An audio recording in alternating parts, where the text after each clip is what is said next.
Bears Nation podcast. Myself, Kevin Lapka, Najee Hassan, Kellyn Gerenstein.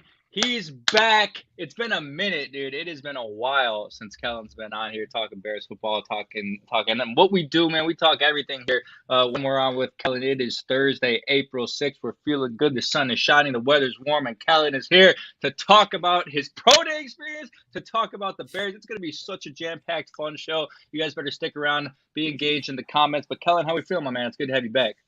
Dude, I'm good. Yeah, I don't think I've been on since the end of the Bears season. I can't remember the last time I was on, because I know we were having therapy pretty consistently throughout the fall. But yeah, I don't remember exactly when the last time I've been on, but it's been good. I do remember me, you, and Jake got on. I think I might have been at home for that. Might have been over winter break or something. But yeah, man, it's been quite the few months, and it'll probably continue to be like that. I know we'll get into it, but I'm glad to be here. Good to see your face. Good to hear your voice. Good to be back on the pod. Wow, what a guy. Look at that. What a nice thing to say. Kellyn's been gone for a while, and for those wondering why, we got a cool story for you guys here. Really cool story with what our guy Kellyn has done and is doing right now. So for those of you who don't really know about Kellyn's background here, we both went to Ohio State. He's still there right now, but both played club sports. Kellyn played club football, one of the best club football players of all time, like in the nation, by far the best club football player in Ohio State history. So really talented athlete, played quarterback, two-time national champion. And Kellyn got a job with the Ohio State football team as a recruiting intern this past year, which was super dope. Shared a lot of experiences. I think shared a couple of experiences on the pod in the past about, just being involved with that throughout the entire year with the football team, and just being involved with the team and being the athlete that he is. He was granted the opportunity to participate in Ohio State's Pro Day, which, at Ohio State's Pro Day, you're playing along the likes of C.J. Stroud, Jack Smith and Jigba, Parrish Johnson, all those guys, right in the mix with all of them. He ran the 40 in front of 32 NFL teams, including Ryan Poles and Matt Eberflus, who were there. So, yes, this man right next to me ran the 40-yard dash and did his drills in front of the Chicago Bears coaches. We don't know what their evaluation was of Kellyn. We'll have to find that out at some point. We'll see the notes that they took on our guy over here. But just an unreal experience, Kellyn. I'll give you the floor, man. Just kind of talk about that for our audience, our fans who know you and who love you, man. That is just such an amazing experience for you. Just talk about how that was. Yeah, it was so cool. It was so fun. And it started back in November when the season was coming to an end. We had one or two games left, and I kind of realized that this is it, for me. And if this is if I'm not going to pursue pro football or any football after, I was never going to put a helmet on again after this season. And it's a very hard feeling. It's a very sad. It's very depressing to think about. And I could not accept that. So luckily with my job, I mustered the courage up to ask my boss, Mark Pantoni, is there any possible way that I can participate at Pro Day? And I had this conversation on a game day with Billy Homer, who's our director of college scouting. He works the portal. One of my great friends in the industry, has been a great mentor to me, has introduced me to a lot of people and is continuing to help me every day. And so I asked Pantoni, and Pantoni asked Coach Mick, who's our pro liaison. Coach Mick, who, for those who don't know, is the director of strength and conditioning at Ohio State, is world-renowned, is one of the best strength and conditioning coaches and motivators in all of America in college football. And Coach Mick said yes to that request. And starting in January, I started training with the assistant strength and conditioning coach, A.T. Turner, who was newly hired at Ohio State. And every day, Monday through Friday, I was in the Woody. The Woody is the athletic facility, by the way. Yeah, I was going to say, people probably don't know. I was in there for about 6. I'd get there at 6:45 in the morning. I'd do work. And once I really started to get into training, which was about mid-January, I was really, really keen on maintaining a schedule, right? I would get there at 6:45 and I would do as much work as I could by 7:15, knock out whatever I needed to do, whether it was spreadsheet stuff, film, whatever. And then I'd go eat breakfast. I'd try and get a high carb breakfast because I was trying to put on a bit of weight because I thought I could run fast at a higher weight. And then I'd do some more work, have some coffee, work till about 11:30. I'd have lunch at 11:30. I'd go to class at 12:15. I'd come back at about 2:30, 2:45. I'd start training at 3. We'd be on the field till 4, and then in the weight room from 4 to 5, sometimes a little bit longer, sometimes a little bit shorter, depends on the day.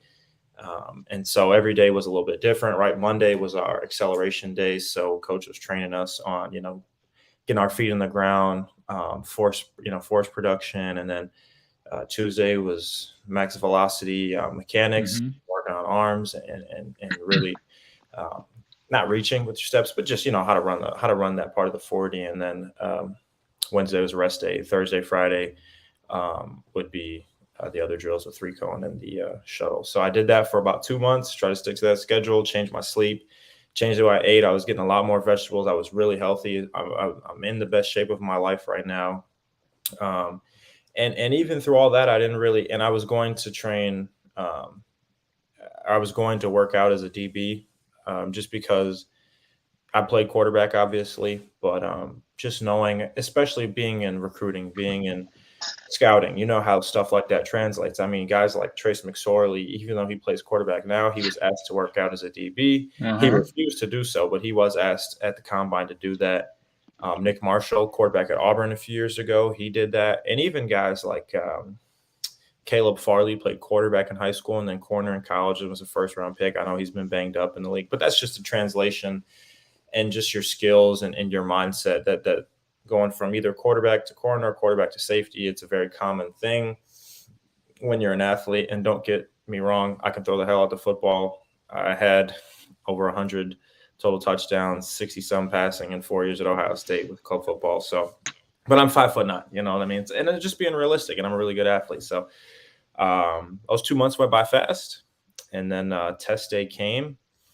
Put a lot of work in, and that last week was when I kind of tried to squeeze a lot of DB work in that last week. But that was when a lot of guys who had trained for the combine and been in like Naples, Florida, or Fort Myers, or somewhere in Arizona who were training. So guys like Cam Brown, Tanner McAllister, who are going to be corners in the upcoming draft, they came back to the facility to Columbus to train. And so when they were there, they were more than kind enough to help me just get my feet under me at least and get me on the jug machine, get me going through drills. Josh Proctor was also there helping me. So shout out to all those guys for just like being a week-long coach for me and then just helping me whenever I needed it. But pro day was cool. I put up, I think I jumped like 33 and a half vert. I weighed in at 5.091, so 5'9" and an eighth. I weighed 193, so kind of heavy actually for a corner, but I ran 4.53. My athletic profile is actually pretty similar to Clark Phillips. He put up more on the bench, and I think he was like 4.51. But our pro shuttles were very similar. You could throw my 3-cone out because I was absolutely gassed by the time we got there, and they didn't give us a rest. And I know I'm like a 7 flat, sub 7 3-cone guy, and it just didn't reflect that. It is what it is. But I thought I showed I was a good athlete, and the 40 was really what you need to excel at that position. Hit 11 on bench, and it's pretty cool. Like, so when you do Oh, now 11. Let's go. 11, man, and I still got the video. I should have hit 12. I hit 12 in training. That was my max, like the week before when we did a mock test. So I was trying to hit 13, but here's it's cool looking back, or just in general, it's cool. But like when you're weighing in, so like you're getting hand, arm, wing, right? You do that before you step into the weight room. So there's a couple scouts that are getting that stuff. Right. And then you go into the weight room. So all the guys participating are there. So CJ Jackson, DeJuan Jones, Paris Johnson, Luke Whippler, all these guys, right? I mean, everyone from Ohio State is going to the draft this year. And then another guy, Alan Smith from Brown University, and we talked all day. He's a really cool guy too. So, everyone does their height and weight in the weight room, and that's only for NFL personnel. So only head coaches, scouts, and very small portion of media is allowed in there. Really only like creative people. So like the creative guys at Ohio State, Yeah, and a couple others, right? So right. it's a very tense environment, but because there's so many, there was about 13 or 14 total Ohio State guys who I think were working out. And I was training with Mitch Rossi, who has Hmm. started at fullback for the last 2 years at Ohio State. Great guy. Trained with him for 2 months. Pushed me. Just showed up every day. Right, just was all these guys like kind of treated me like I was their teammate, like they knew me, which was pretty cool. And again, thank those guys for that. And so you're in the weight room, right? And there's 120, 130 NFL personnel. I mean, I think we had double digit GMs. I know. I think we had 10 GMs and 9 NFL head coaches in there. And then everyone was represented. The Right. Panthers had David Tepper, the owner, and his wife were there. The owner was there. The owner of the Carolina Panthers is in the building. And so you do the height and weight, right? So they yell out like Kellyn Gerenstein, defensive back, 5'09", 193 pounds, right? So then you go to the vert. So I do the vert, right? And I get like 33 and a half. And like I walk over and like it's kind of cool, right? Because I've been around these guys the whole year because I'm seeing them in the facility, but they don't know me. They know my face. They say hello when they see me, but they don't know me. Now because I've been training, because I'm at pro day, they're kind of like, like I said, like they're kind of treating me like a teammate, right? Yeah. So I'm finishing up and I go and I'm like, and like, so they announced like 33 and a half.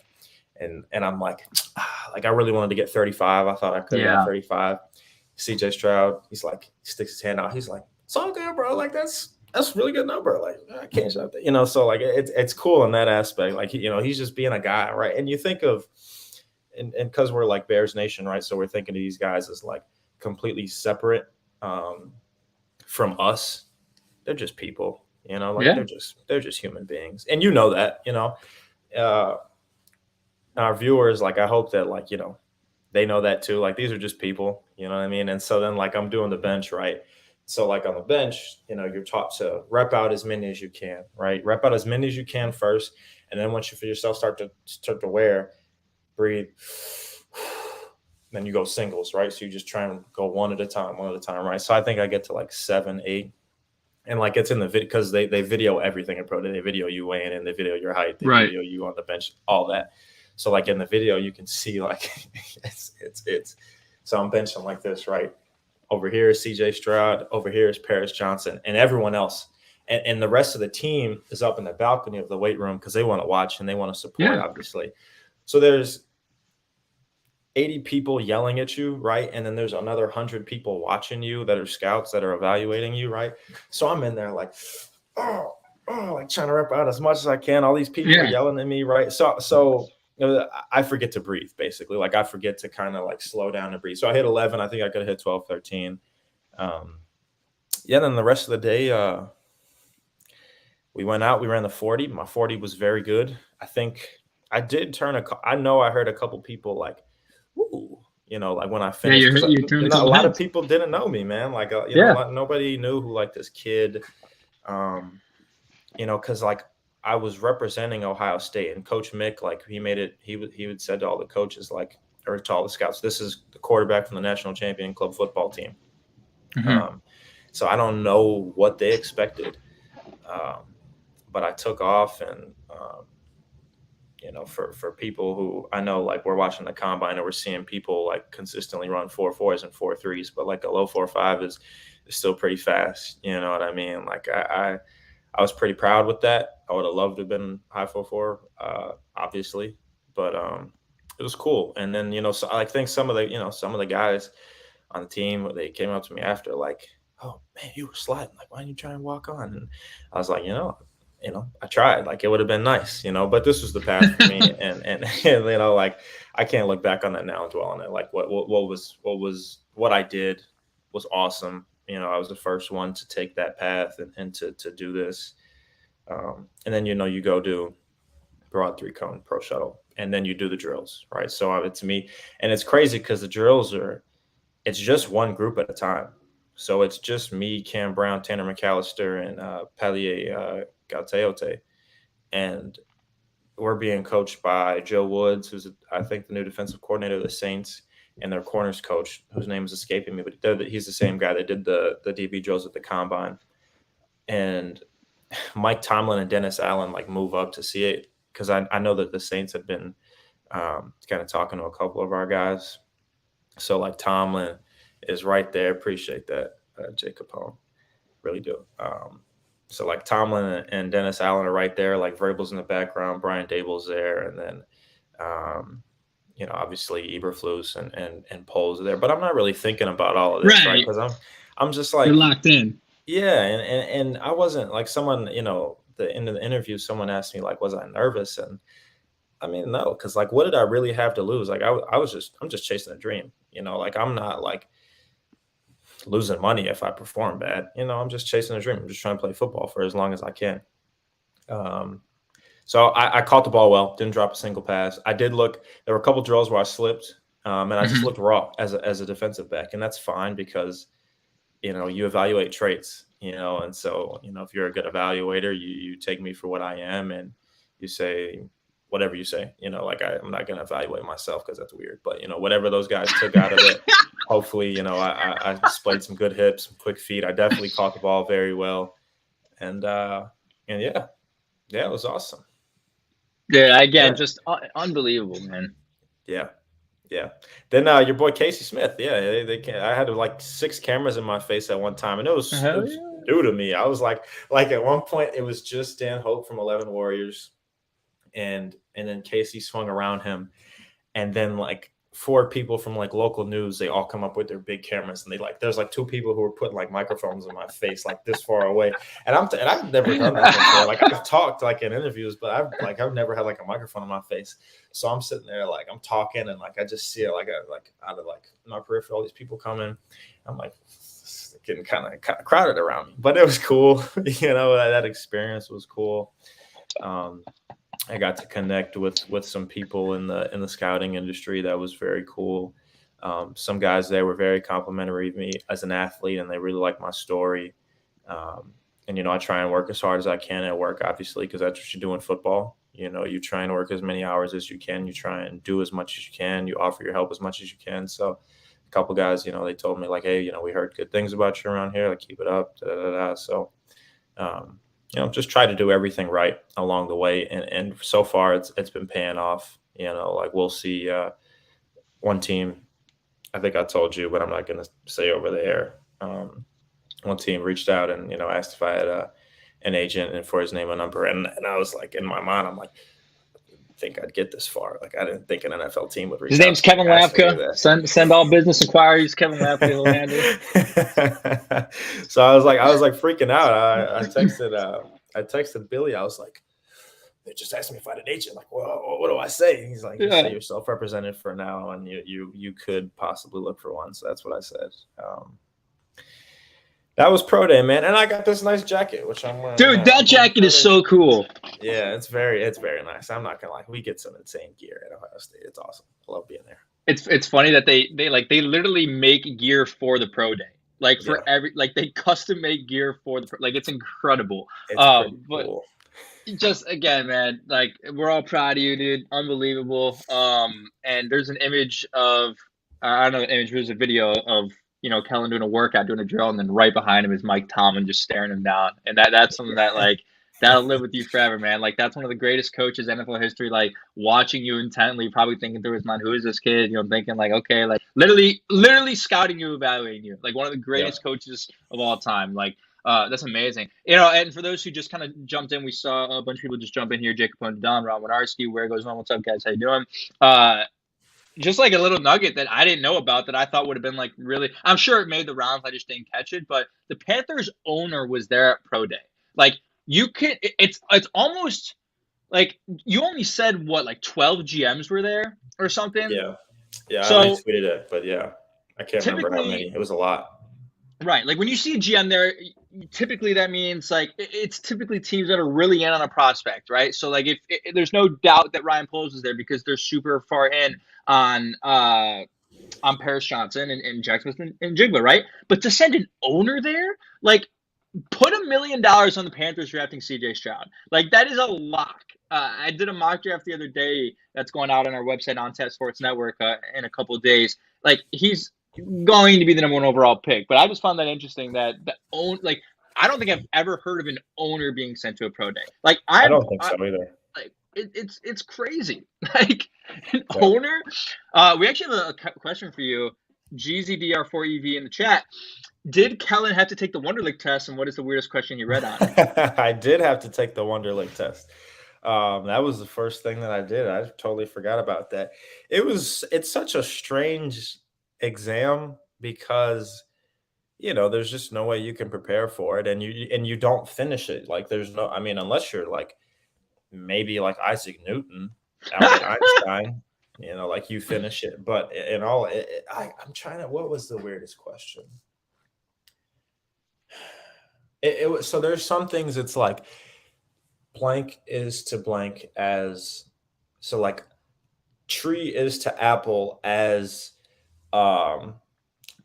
sunflower is to, and then it would be like seed. But then there was one on there, and it's like you can't skip around. Like you have to. So like if you're stuck on question, because then it'll just be marked wrong. So like if I skip question 2, but I answer 3 through 30, and even if I get them all right, they're all wrong because I skipped question 2. That's how the one works. But yeah, I don't remember what the weirdest question was. There was something on there like that where there was some words, or sometimes it asks you to like, it says like, so it'll say like any word, just like pick a word. So like the word like potato, right? So then it'll be like, which one of these words is not similar to potato? And it'll be like, it'll say like tomato, tornado. What kind of question is that? It's weird, man. It's a funny test because I don't know if I have the platform to speak on it yet, but it's kind of discriminatory because like more often than not, like a lot of those guys are going to take the test and they're just not taught how to think like that. You know what I mean? But yeah, it is what it is. And I was in there with the kid from Brown who graduated from Brown University, Ivy League, in there taking it. So like, he's like, I got like 6 more questions left. He's flipping to the next page. I'm like, oh hell shit. No. And Ohio State's a good school, but I'm like, shit, this guy's moving. It's like when you take the ACT and it's like 10 minutes into the exam and there's a kid that walks up to the front to turn in his exam, and I'm like, what the fuck? I'm like, oh, can you reveal your score? I don't know what my score was. They didn't tell you? No. So like I think they go back and grade it. They didn't like sit there and like grade it in front of us. It was just like we gave them the test and it was like, all right, thank you. We'll see you out there. One of those type of things. And for people who are like, well, maybe that sounds kind of familiar. It probably sounds familiar to you if you're a Bears fan, because Justin Fields scored the highest score ever on the Wonderlic test with a 130.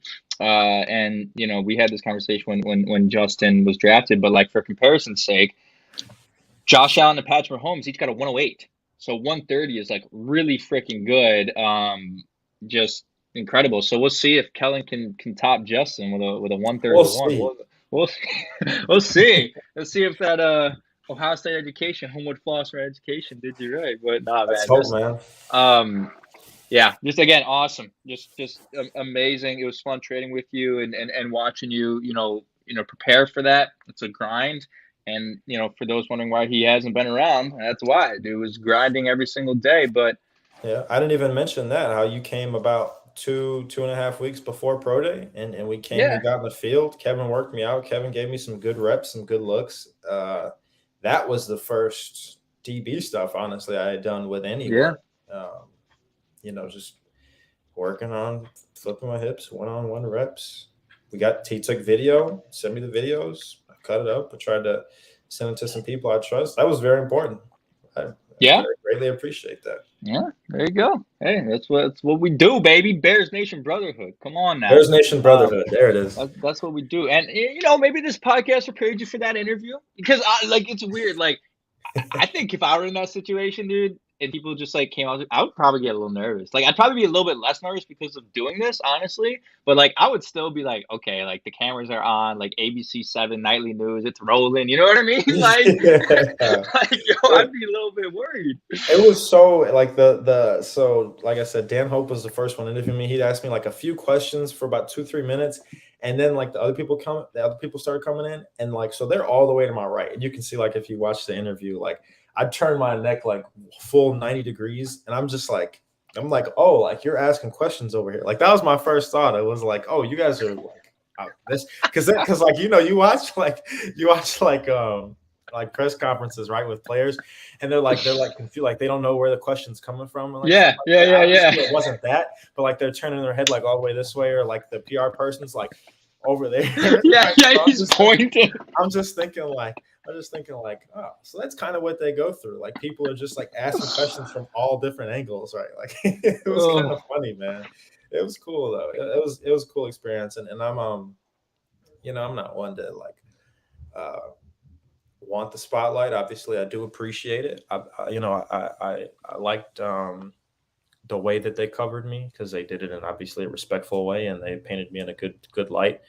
Mm-hmm. So it was that was cool, but like I didn't ask for that. It was just people doing their jobs, people writing stories and getting clips. But yeah, it was cool. It's cool stuff. Yeah, we'll throw the link. I'll throw the link of the video from Dan Hope into the description of the YouTube, for sure. Once this is out full Awesome. time, but I guess in a couple of weeks when I do my mock draft, for my official Bears mock draft, I might throw Kellyn 7th round or 6th round. I might Why throw not? him in there. Why not? Let's have a little fun. I'm draftable. I got draftable. decent height, weight, speed. You put me Yeah. against some running backs and some late round corners. I'm probably around there. Yeah, all right. So here's my scouting profile, Kellyn Gerenstein. All right, this kid, man, he's a real good athlete, right? Switched positions, went from quarterback to DB, but has the projectables, 4.53, 40-yard dash, right? Really impressive three-cone throw, has the vertical to compete at that spot. Really aggressive at the line of scrimmage, can catch up to anyone. We're running the routes, he can catch up to me on a post route where he's beat. Great hands coming out. The ability to track the football extremely well. This guy, Kellyn Gerenstein, man, he's a gem. You better look out for him in the 6th, 7th round. That was my Mel Kiper Jr. impression there of a quick synopsis of Kellyn Gerenstein as a prospect. But I thought you were spot on. Yeah, what can I mean? There's a couple things I skipped over, but is top of my head. I 4-star prospect Kellyn Gerenstein. Top best available right now at DB. Don't look past him, folks, and they should not. I know Kellyn's been busy again. He hasn't been able to do a ton of draft prep here. And for those who don't remember, like last year, we were going ham on this stuff because Kellyn did a ton of draft things with, I forget who you're with last year. The NFL Draft Bible. Draft Bible, that's what it was. Draft Bible. It was doing a shit ton of scouting, and we did a bunch of episodes, and then we did breakdowns after the draft. And we might have some time for those this year because you guys really liked those breakdowns last year. We, a ton of views. Fucking hell, we did a breakdown of Byron Pringle last year, man. I mean, what the hell? We actually did a breakdown of Byron Pringle. It was our most viewed breakdown. Like that's shameful. Well, it's not shameful, but it's shameful the things that I said in that breakdown. I think he could turn into a 600-yard receiver. Oh God, we were trying, man. I mean, shit, like we tried. Somebody, that's funny that Ron says that. Somebody like in the 11 Warriors article, like they left a comment and was like, he's destined to be drafted by the Chicago Bears to become the Gerenstein Bear. He was right. No, but you want to know why? Look, you look at the way, and they actually asked Ryan Poles about this. Like he has been intentionally going after players from the Chicagoland area, right? And no surprise that he did it with T.J. Edwards, Robert Tonyan, Jack Sanborn in the draft. There's another guy. On the roster who's Schofield, who's not on the roster anymore. Komet, right? Who wasn't drafted by Poles, but same idea. And there's one more guy. I'm blanking on it, but like this is a real thing. And they asked Poles about it. He was like, "Yeah, like we'd love to actually go after players from the Chicagoland area who were Bears fans because we know they might just actually play a little bit harder for their hometown team." And it's like it sounds kind of stupid. Like there's a lot of people who actually have sort of a negative reaction to that. Like, like you're just signing these guys because they're hometown kids. But when you really break it down and think about it, like if you take like T.J. Edwards, for example, like this dude is, he came out 6'7" and scored the day he was signed. He's like thrilled to be a Chicago Bear. Like, wouldn't you want to put like, there's just a little bit, Doug Kramer, that's who it is from I'm Scocks. There's just a little bit something extra about playing for your hometown team, right? Like, I don't know if I would be like for you. Say you were drafted by the Browns or something, and then later played for the Bears. Like, not to say that like you would try less for the Browns. You know, that's not what we're trying to say. But like, Right. it's a pride thing. And growing up, like even those guys who were Bears fans who played for other teams, like your heart is still in Chicago to a Like certain George point. Kittle. He Like said George it Kittle, publicly. good example, right? Like if George Kittle were a Bear, like that he's already like one of the most fired up dudes in the NFL. But if he were a Bear, he would be like that much more fired up. Yep.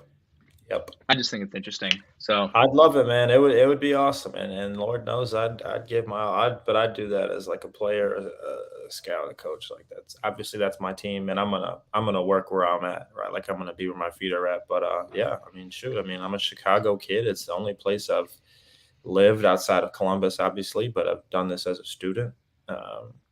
It's my home. Love it there. Wouldn't want to be from anywhere else in the world. yeah, Don Burr's back. Well, welcome back, Don Burr. Wow. Look, and let me tell you, bro, it's something about you. It's something about you because Don Burr has not been in this chat for months. But the moment you come back, Don Burr comes running back to bring his Detroit propaganda into the chat. Yeah. It's ridiculous. But let's talk about the draft, man. Again, I said Kellyn hasn't been done. He hasn't done as much extensive research, but this is still a guy that knows how to scout and evaluate. And you've been in the room with the Ohio State guys, so let's honestly start there. At 9. We haven't talked in months. You know, Bears moved down to 9. A whole different prospect pool is going to be available to you. And I said to Jake on Monday, I think there's a good chance they trade down from 9. If they miss out on, like, look, they said they have like 8 blue chip guys or something. Probably they said that. No, they didn't say. Sorry, they didn't say that. I think I said that, but they didn't reveal how many blue chip guys they had. But I can't imagine it's like a lot, right? I can't imagine it's like 20, right? You probably have 8 to 10. I don't know. I mean, like as a first rounder, yeah. Like, you think all the first rounders are blue? No. For me, like, are you saying that they have 32 first round grades? Because most teams, most teams, from what I've heard, right, and just from what I've experienced, most teams are not going to have 32 first rounders, and here's why: because if say the Bears only have 12 first round grades, it could be 20, it could be 32. I don't know, but you're gonna grade them out as far as their talent because say they have 8, right, and they're at that 9th pick, and all 8 players are gone. Yeah. Now you're more inclined to trade down with someone because the player that you're picking, you're getting the least amount of possible value for it because you're picking at the highest spot that you can for a player you don't have graded there. Yeah. Same thing with trading up, right? That's why that's why the Raiders are doing their due diligence on Bryce Young, right? Because if they deem him a very high level blue chip prospect, then they are going to send the farm for him. But if not, then they're going to sit at 9 and they're going to be fine. But I don't know how many first round grades they have. That's just like my analysis on it. But no, that's interesting because it does make you wonder too. Because like included, like if say they were to reveal the number of blue chip players, right? Like I just threw out 8. That is not accurate. I just like I assume that it's around that number, but I have no information on that. Are any of the quarterbacks included in that? Like just as like because it's like you're doing your due diligence for scouting. Like the Bears are not taking quarterback, obviously. But like to categorize all of the players into blue, red, gold, whatever their color system was, like do the quarterbacks have to be included in that? Because then that's interesting as far as, okay, we have 8 blue chip players, but 4 of them are quarterbacks, and yeah, all of them could be gone before 9. But if you're like, okay, why would we evaluate a position that we know we're not going to draft, in the first round? You would think they definitely have them graded out because they had to trade that pick for it. So then you put a price on that pick based on like who you have your highest, and maybe them and the Panthers like didn't agree on the value of whoever they're going to take at number 1. And then there was some stuff about Frank Reich saying that they might trade back from 1, which that was true. There was no way that was going to happen. But yeah, I think that's just your job as a scouting staff to do that. But I think that you'd have them graded like that. But for me, I think Will Anderson's blue chip. Name the blue chip guys. I think on the field, Jalen Carter's blue chip. Well, I don't. Yeah, I know. Well, right. Like, well, Yeah, I like, well, don't it's know just, well, if. like, how much is on the field, like, Yeah, matters. But and anyway, if like in each team, like some teams are gonna have him blacklisted. Like he's just not gonna be 100%, draftable for them, and that's 100%. fine. Um, you don't know the backgrounds in these guys, so like, we and as fans, we're gonna always complain like, oh, why did the Bears take da da da? Well, maybe their process told them that that wasn't the right pick for them, and Mhm. love it or hate it, it just has to play out to see whether that's correct or not, right? Like take George Pickens, right? Like maybe the Bears just weren't high on George Pickens, decided they took Jaquan Brisker instead of him, or he might have got picked before. I think He was 47. Was Pickens it was before. I 47? thought it was before both of them. No, I think I I think I don't. think he was before. I think he was before Brisker after Gordon. Yeah, I think you're right. But Um, but yeah, I think I think those might be your only two on the field. Paris is very that's close. it. CJ, yeah, for me, I think Oh, Paris he like did say he had 8 blue chips. Wait, was I not making that up? I gotta fact check. I gotta fact check. 8 blue chips is a lot, and like just trying to be super picky with it. Like a blue chip is like an A plus, and even like I don't know, even thinking back to guys like Jamar and Penei Sewell, Kyle Pitts. Like in 2021, I gave out five to those four, and then Trevor Lawrence. And then last year, I don't think I would have had any. I don't think any of those guys would have been. I don't even think like Trayvon Walker, Aiden Hutchinson, Thibodeau. I don't think any of those guys would have been blue chip for me. Maybe Sauce, but even then, it's kind of getting kind of close. Um, It is 8. 8 blue chip guys. If I Yes, had I to wasn't making guess, that up. all right. So let's try and guess who they are. I'll throw And out my 8. where goes one says quarterbacks are included.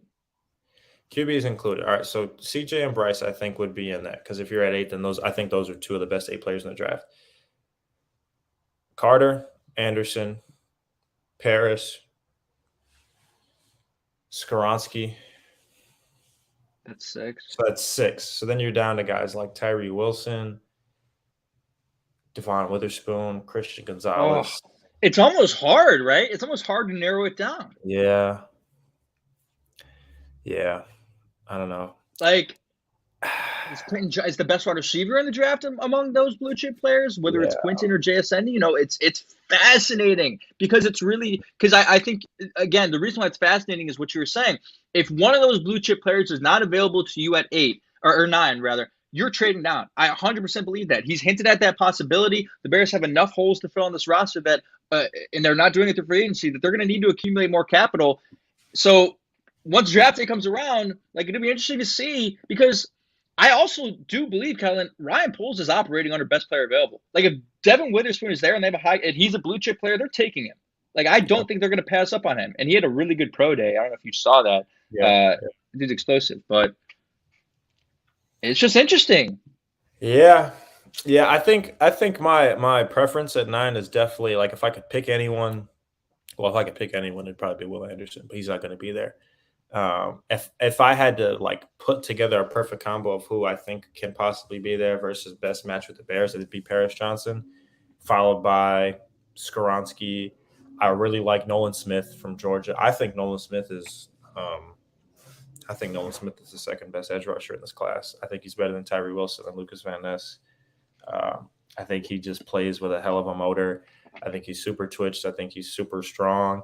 His length is good, not great, but smart kid. Ran the 40 very well. Super explosive. Like I just think he has a lot of the tools that you want at that position, and is a safe guy to draft there based on like what you hear about him.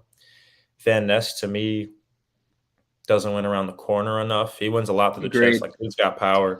Dude is twitched up. Like he's a good player, just a little too stiff for my liking to take in the top 10. Tyree Wilson's really long, really big. Again, like just being picky. I don't know if I could get with it in the top 10. Like maybe back half of the first round. For Tyree For Wilson? Yeah, he's just not explosive enough to me. Like I don't think the first step is great for me. You know who I did love, who ended up not being in the draft, was Jared Verse from Florida State. Like Jared Verse I think Jared Verse would be edge 2 for me if he was in the draft. That guy was that guy You went was back to school a or great what? football player. Yeah, he went back to school. He's going back to Okay. Florida State. But yeah, I think edge or tackle is the main spiel there. And then if Jalen Carter is there, then maybe you take You him, taking maybe him? you don't. Are you taking him if you're the GM at 9? Just on field, absolutely, he's a stud. Absolutely. Can I? And I said this on a podcast I think earlier. Like if you asked me, like if the Bears, I can't remember what we weren't the number one pick, obviously, because that happened in the last game of the year. But you asked me like who are you taking at 2, 3, 4? I can't remember where we were. Probably was 2 because I think you said like say X player goes number 1. I said take Yeah. Jalen Carter because I thought he was the best player in the draft. On the field, absolutely. I mean, he's a freak. He's a great football player. It's just off field stuff matters, and that again, that's me just becoming more familiar with that type of stuff. Um, like I said, some teams won't draft him. They just will not. Like he could fall off Yeah. the edge of the earth, and some teams still won't draft him. You know what I mean? So it's tough. But if I'm taking him at 9, if the Bears take him at 9, I probably wouldn't be mad at it. Absolutely, how could I be? No, I think you wouldn't be mad at it, and you would find a way around. Like as Bears fans, you'd be forced to find a way around the off the field stuff, and it. So in a hypothetical situation, if that happens, like there are ways to get around it. He made a Yeah, mistake. He's a young kid who made a mistake. It was a very large mistake. But the thing that I was more worried about was not about his involvement in the whole thing. Like that was bad. But there's still details to be revealed about what his true involvement was in the situation. It was just the way he showed up at the pro day and wasn't able to run and was really out of shape. That was what was concerning to me. But at the same time, like this kid is going through a lot, right? His experience at the combine was rough. He had to fly to Athens and then back to the combine after being in jail for a couple hours. Like that does things to you mentally that probably doesn't get you, fully prepared and ready to perform on the biggest stage, yeah, not the biggest stage, but a big stage in front of a lot of scouts and GMs and coaches at pro day. And he probably just got to his head. Like it probably just yeah, got to him. And like there people had their concerns about that to an extent, as far as how related to him on the field as well, right? Because there were people, he takes plays off and things like that. But the talent is undeniable, and I think if they drafted him, like I don't think he's inherently like a bad person or anything. You know what I mean? sure. And the Bears go for high character players, so it'd be interesting to see how they monitor that. It seems like they do really want to put in super high character guys in the building based off of how they've drafted and how they've acquired players. High quality leaders. Things like that. Past couple of years, but I just don't think that like. I don't think it's going to be ruled out. There's going to be a point for a lot of teams, and Jalen Carter is to be top 5 pick. Like Yeah, at some point, a GM yeah, might just say, "F it, this guy could be the next Aaron Donald. We're taking him. We don't care." You know what I mean? sure. Like Laramie Tunsil, the night of the draft, was smoking had a gas mask on. Yeah, that was crazy. It was crazy, but he ends up being the highest And now paid he's yeah, tackle in NFL history, and he's yeah, phenomenal. And there's like he's no problems with him. You know what I yeah, mean? yeah, yeah. I don't know. Um, I think what the Bears do in the second round is also is a great topic because I think they stay. I think they stay away from receiver at 9. I don't think they take JSN or Quinn Johnson, Jordan Hudson, whoever they have as their top receiver, right? And that would be fine with me because they have Yeah, 3 guys. They have 3 guys. That's perfectly fine. agree. Um, but do you, for me, like in the second and the Claypool, like we have Chase Claypool and like cool, we have him. A second round pick that ends up being the 32nd pick of the draft is it's you look back at it, you're like, man, I don't know about that one, right? We have 2 second rounders. We have the Panthers second rounder. We have the Ravens second rounder. So you think like if you nail edge or tackle, because outside of quarterback, those are probably your 2 most important positions because those are guys protecting the passer and rushing the passer. You've got wide receivers, right? But Velus Jones is probably a cut candidate. Let's be honest. Might be a cut candidate, especially if he's only providing value on special teams. Um, Do you think about taking a guy like Cedric Tillman? I think that's a good fit for the Bears. Wide receiver from Tennessee, the guy who's not Jalen Hyatt, who's not getting a lot of hype, but still a really good player, really good physical outside receiver. There's going to be guys like I wouldn't take any of the small guys. I wouldn't take Downs. I wouldn't take Zay Flowers. If I'm the Bears, if I'm the Bears, I wouldn't take Zay Agreed. Flowers. I wouldn't take Downs. I wouldn't take Tank Dell, unless they were Agreed. like on day three and you're taking a shot at them. But you're probably looking at like the edge from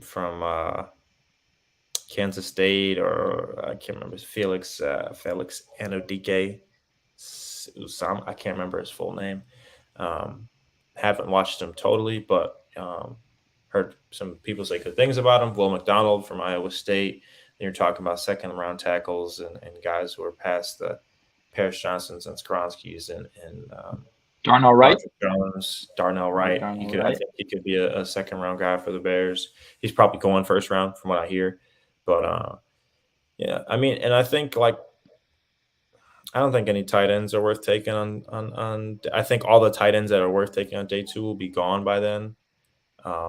Kincaid, Mayer, and Darnell Washington. I'm not a big Musgrave kid from Morgan State. I'm not super high on No, him. I agree. So I don't know. That's the thing too, right? Like, are you going to draft a guy like Cedric Tillman and just let him compete for that last spot with Chase Claypool? Because DJ Moore and Darnell Mooney are starting. Just because Darnell Mooney has the connection with Justin Fields and has been here, is familiar with the offense, and DJ Moore is just the most talented guy. You don't know, man. Like you have to play the best football players. You have to play the best play, especially now. Your the tank is over. Like we're playing football. We're trying to get in the playoffs this year. Right? Are we competing for a Super Bowl? Maybe not yet, but we're trying to get in the playoffs. You're gonna win football games now. Moody's gonna get an extension. That's my thought. And like, there's like this debate about who's wide receiver two, Mooney or Claypool. It's Mooney. Like this guy. Like Yeah. I know we kind of over projected him last year because he was supposed to be wide receiver one. He's the only guy there. He should have put up 1,200 yards. I said that over and over and over again. But like, don't let last year forget that this guy is still really talented. He didn't really have anyone else around him, and he's not a true number one. But as a number two, this is still a 1,000-yard receiver. This guy has done it before. He's a legitimate threat, and like his Having career DJ numbers. Moore will just do nothing but open things up for him. Exactly. Will he hit like 1,200 yards? Probably not, just because that would be really amazing numbers for a wide receiver too. But like, think about like what Justin Fields was doing with N'Keal Harry and EQ St. Brown and like all these guys like that. Dante Pettis, Kellyn. Dante Pettis. Yeah, don't get me started on Dante Pettis. And then like Emir Smith-Marset. Like, think of the guys they were throwing to, man. Like, it's just so much better now. It's better, Kevin. It's all right. It's all right. And I'm not the. Obviously, I've said this on the podcast many times. Ever since I've come on here, I'm not the biggest Komet guy, but the guy's a top 10 tight end in the NFL. 100%. Like, No debate. He's very average because he's just solid at everything, but he's not like a super explosive high vertical guy. But I mean, we saw the catches he made, we saw the production he had. Guy gets it done, and he's a perfect example of what you were talking about earlier. He plays hard because he plays for the Bears. You can tell by the way he finishes runs, by the way he hates breaks the Packers. He hates the Packers, hates the Green Bay Packers. It's awesome. I love to see it. I love it. So here's a question for you. It kind of popped in my head yesterday because this whole wide receiver thing and I has been jogging through my mind a ton, and it kind of reminded me of like a little bit of the Bengals situation in 2020, or was it? Yeah, I think it was 2020. With the number 5 pick that they had, right, where they could have taken like Jamar Chase or Sewell, I think. But did Sewell go before them? No, Sewell went after. Sewell went 7. Chase. Yeah. So right. Went 6. And the question for weeks for them, for months, was: are you going to take Sewell? Or are you going to take? Wait, this was 2021, I think. 2021, yeah, that was 2021. Sorry. Are you going to take Sewell? Or are you going to take Jamar Chase? Right? Okay. You help your quarterback by getting him a true receiver, but you have no offensive line, right? The same conversation is relatively applicable to the Bears here at 9. But the question is this, Kellyn.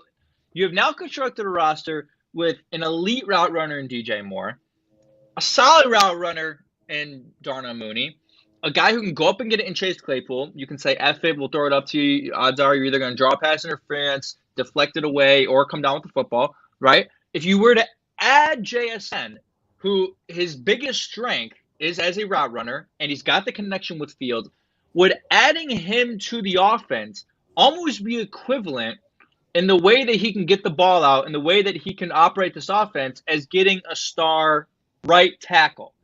I think about this a lot, and I only think about it for JSN because of the connection. And I like Quentin Johnson, and I like Jordan Addison, but the JSN's the most polished route runner. I think he has the best impact for this team. I agree. Would it have the same impact? That's the question I have for you. Because I know it sounds crazy in theory, but when you kind of break it down and think, well, okay, guys can get open quicker. I have this connection with this guy. I know the way he runs routes. Our timing is going to be perfect because we had unbelievable timing in college at Ohio State. Is that impact the same, or am I crazy? It's similar. It's not the same because people underestimate how far along Joe Burrow was as a quarterback at such a young age. Joe Burrow is pretty damn close. He's so damn close to a perfect quarterback prospect, and we don't think about it because media loves Trevor Lawrence, and Trevor Lawrence was a fan. He was chosen, right? I mean, he had been the number one prospect since he was fucking 14 years old, right? That's just how it was. Joe Burrow was so good in college, and now obviously you see it with him winning football games at just understanding where the football should go, when it should be out, where my pressure is coming from. It's the reason why he's had success with a shitty offensive line. And the receivers are great. Like Jamar Chase and T. Higgins are top 2 wide receiver core in football, or two wide receiver duo in football, no doubt about it. And Joe Burrow is obviously who he is. Justin can throw the hell of the ball, right? Because I think that people, like, they see a black quarterback who can run, and they're like, running back, ha, he can't throw the ball. Obviously, that's all BS, right? But his drawback is sometimes he can hold on to the ball, and sometimes there are open receivers, and for whatever reason, he just doesn't seem to see them. And I think a lot of that is just youth and not understanding how to when and how to trust the progression in the offense, because he played with a bad team last year. Totally understandable. For now, my biggest thing would be protect him. My biggest thing would be keep him up, because he's going to take – Joe Burrow's taking a lot of hits, but Justin is going to take just as much, if not more, because he's running the football more. And that's just going to be a part of his game for as long as he plays the game of football. So I try and keep him upright for as many snaps as I can by getting his best players I can on the offensive line. But it would – are you asking me would it have a similar effect? Absolutely. The offense would still be explosive. I just think our quarterback would take more hits, and I would like to have him on this football team as long as possible. I want him to play and be at his prime for longer than a decade. We don't want him to be Cam Newton. We don't want him to be RG3. Want him to stay healthy, and he's already had, a couple issues with being banged up and, like the legs feeling heavy in a couple games. So just hoping that he can stay healthy and play long seasons. For me, I'd prioritize protecting him. Yeah, you kind of sold me there. I mean, the prospect of having the only reason I say – okay, so here's part of the reason why I asked that question too is I do believe that the depth at tackle gives you the luxury to still find a good prospect at 53 who's right for this team more than the depth at wide receiver gives you the option and the opportunity to find a good prospect who's right for this team at 53, right? Yeah. So, like, when I did my mock draft and, PFF – it is weird, but like available at 53 was Darnell Wright, John Michael Schmitz, Joe Tittman, like good players available at 53. At wide receiver at 53 were names I didn't really jump out. Like Josh Downs was gone, Zay Flowers was gone, and those guys I'm not even that high anyway. But it was like, Jalen Hyatt, who I'm not that high on for this team. I just don't see the fit for this team, and I don't see him as much different of a prospect from Baylor Jones Jr. I got to watch more tape, but it seems like, similar attributes. Sure. But I just feel like the depth there at offensive line is deep enough where, hey, if you want, and the fact that you have 3 picks between picks 53 and 64, which are all essentially second rounders, because 64 is essentially third round pick 1, but because of the forfeited Miami pick, it's essentially the last pick in the second round. Like you could find, and I trust in Poe's ability to find gems in offensive line later in the draft than I do in him to find gems at wide receiver later in the draft. And it's not like you have to find a gem, right? Like last year, he was tasked with finding an elite wide receiver for the Bears in the draft, and he failed miserably, right? Like his job was to find a wide receiver for Justin Fields. He could have gotten George Pickens. He passed up on it, and I'm not upset about that because I think Jaquan Brisker is really good, and he's going to be an all-pro safety in this league, I think.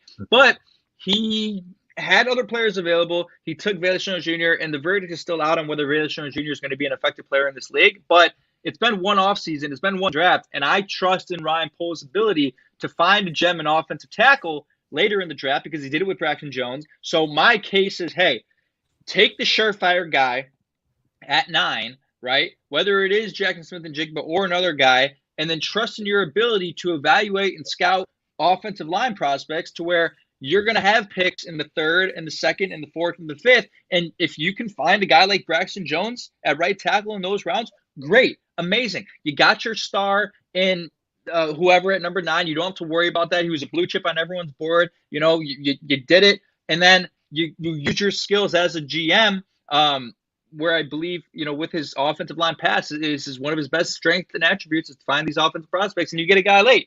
That's just my thought process, Kyle. I understand the argument, but just the way this draft and the player pool is and the way I evaluate Ryan Poles, like, take the for sure guy at 9. Because right now, there's people who don't think Peter Skoronski or Paris Johnson are prospects worth going above pick 15. Like, both of them are falling, which is really interesting, and I don't agree about it with Paris. I understand the argument with Skoronski because of the positional issues with his arm length and the issues that people have with that. I think Paris is going to be just fine. But, like, even then, take the surefire guy at 9, trust in your ability to find guys who are coachable, who you can coach up in the 2nd and 3rd rounds, and take those guys. That is just the way that I see it. Yeah. I mean, you don't let a good player or you don't let a starting player stop you from having an elite player, right? So, like, that for me, that's what it is for drafting Paris is at 9. I think Braxton Jones is good. Braxton Jones can start for your football team, right? But you just want an elite guy, and I don't know if his ceiling is there. And Braxton, I mean, what was he, a 5th, 6th round pick, and he started all 17, 5th round pick, started all 17 Unbelievable games. That's value. awesome. That's amazing. That's unreal. You know, and that's not to say that Braxton wouldn't start. I mean, maybe they draft Paris and move him to right tackle because we don't have one right now. You know what I mean? And then so, like, for me, in the offseason, when I was painting my Bears picture of like what would be awesome to have, right, is for me it was Paris at left tackle, Isaac Seumalo from the Eagles at left guard, John Michael Schmitz at center, Tevin Jenkins at right guard, and McGlinchey at right tackle. So it would have been Paris, Seumalo, JMS. 4 new guys. Wow. Yeah. So, but obviously that didn't happen. We didn't sign a tackle, and we got Nate Davis, which I'm very happy about, very excited about. I don't know what the plan is for Tevin Jenkins going forward. I can't believe Don Burr is still here. We've been going for an hour. Does Don Burr not have anything better to do? Don Burr loves the Bears Nation podcast. Can't get enough of it. He can't get enough of it. He cannot get enough. That's just my thing. And that's what you're saying too with receiver, right? You don't let a good player stop you from getting an elite player. You gotta have good point. You gotta have, and the more I'm around the game, the more I understand this. You have better players, you win the game. The Chiefs have the best player in the league, and lucky for them, it's at the most important position in all of sports. It's at quarterback, and that's why they've been successful. That's why he's won 2 Super Bowls. team with better players wins, and that's why the Eagles were successful. They had better players than everyone else. They had one of the best rosters. That's why the 49ers have been so successful. They have one of the best rosters in football.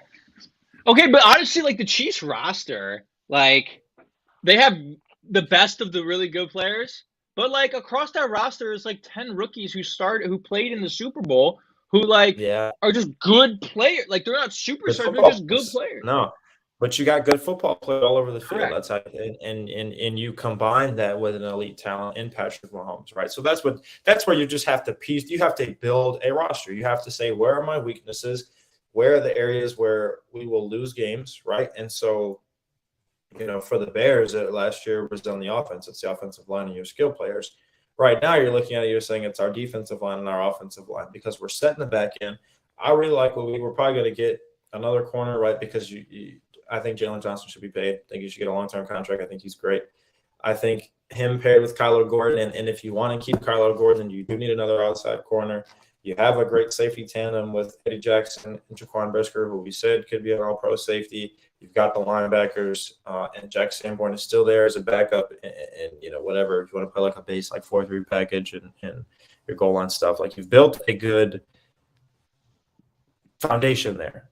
Some Correct. teams we've basically built from the outside in, right? Like if this football team is a sphere, not a hollow sphere, we've got the shell.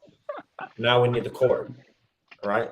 Oh, And really? I feel like it's the opposite way around, no?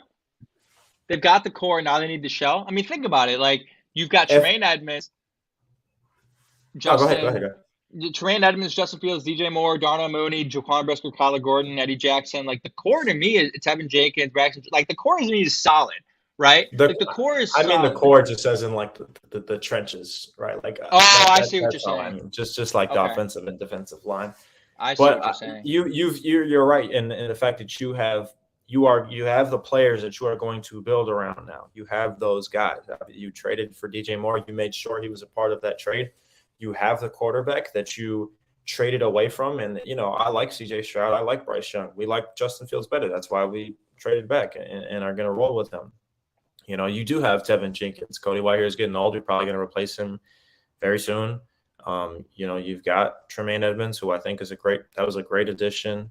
I think he's a better athlete than Roquan. I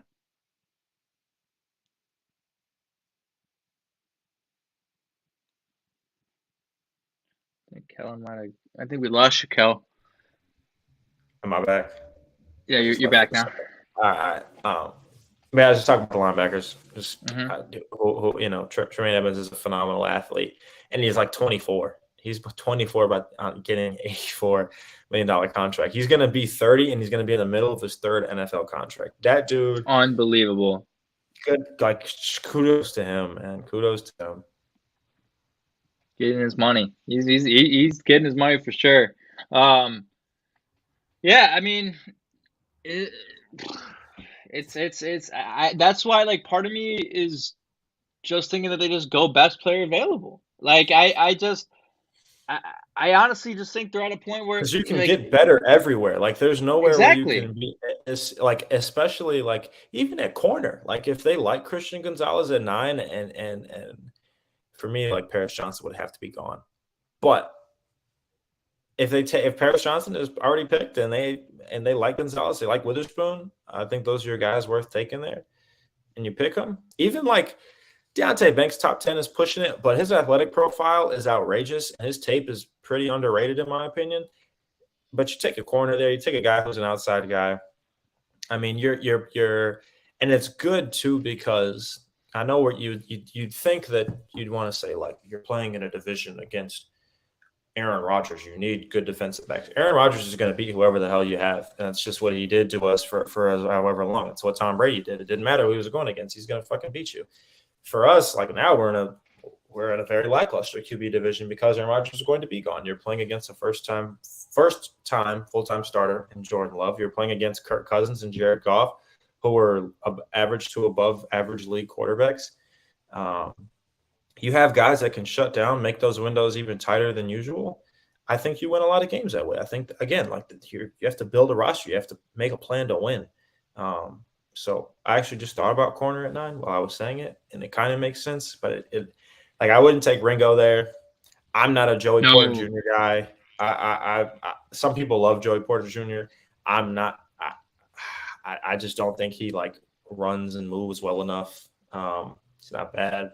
I wouldn't take him in the first round, but I think it'd be very hard for the Bears to mess up. I will say that. I think it'd be very hard for them to make a pick, and we'd all be Correct. like, what the for me, like that'd be Lucas Van Ness, and not that he's a bad player. I just top 10. There's gonna be guys there, and you're gonna take Lucas Van Ness. Like for me, it just I It's a wouldn't like reach. that. It's a little reach. It's a little bit Yeah. of a reach. I agree with that. Hey, but he's a Chicago area kid. You think he played at like And he Maine went to, South or something? I think it was Barrington. Gerenstein played Barrington? at Maine South. I think he either went to Chocolate. like Barrington or Huntley, one of those two. Would you ever played against Gerenstein then? No, I wouldn't have. You didn't play Maine South? No, I did. We didn't play Maine South. We would have if we beat Naperville Central my senior year in the playoffs, but Okay. no. I don't think there's anyone else in the draft. Oh, Jaden Reed. I played against Jaden Reed. He's going to be like probably a day 3 pick. He's from Michigan State. He's on. Oh, people think he's a day 2 pick, dude. There you go. Maybe not, but I think he was a Senior Bowl guy. I think he was a Senior Bowl guy who really impressed. And that's the other thing. Like when Darnell Wright, Senior Bowl guy. Like don't forget, Luke Getsy was there, man. They're going to draft a kid or two from the Senior Bowl, 100%. When you are one-on-one with those guys for a whole week, and I know you've been to the whole Senior Bowl experience before, but like that's legit, man. Like that's like you don't get that with any other prospect. A full week's worth of one-on-one teaching and coaching, and you can understand how coachable they are. You can really get the feel for the player. Like the Senior Bowl connection was huge, and for Luke Getsy to get the opportunity to be right up front with a lot of those guys, a lot of those tackles, a lot of those receivers is really crucial. And don't be surprised if in April, the moment after the draft, you're like, whoa, shit, they took 3 guys in the Senior Bowl. It's not going to be a coincidence if that happens. But Kellyn, man, we got to run out of here. Dude, it was fun having you back on. Again, if you guys wanted to go check out Kellyn's interview from Pro Day, and I think there's some videos of his reps, it should be on the website, livingwarriors.com. I'll make sure to put it in the bio of the video. But unbelievable experience for Kellyn. He talked about it. If you guys are just tuning in right now, you can watch back on YouTube. Podcast form will be out tomorrow night. Podcasts on Apple, Spotify, Google, wherever you get your podcasts. You know how it is. And we are brought to you by On Tap Sports Network. I forgot to mention that in the beginning. On Tapped Sports Network, where you get all of your Chicago sports news, notes, and articles. Be sure to check out ontapsportsnet.com. But Collyn, again, man, fun having you back on. I'm sure we will get you here if you're free. I know you're a busy man still. Before April 27th, Thursday, the NFL draft, we'll break it down more. Maybe we'll do a little mock draft or something. We will for sure have you back on to talk some more stuff. But it was fun, man. It was fun having you back. Always, man. I'm always loving to be on here. Well, and maybe we'll do like a recap of first or day 1, day 2. We could do that like we did last year too.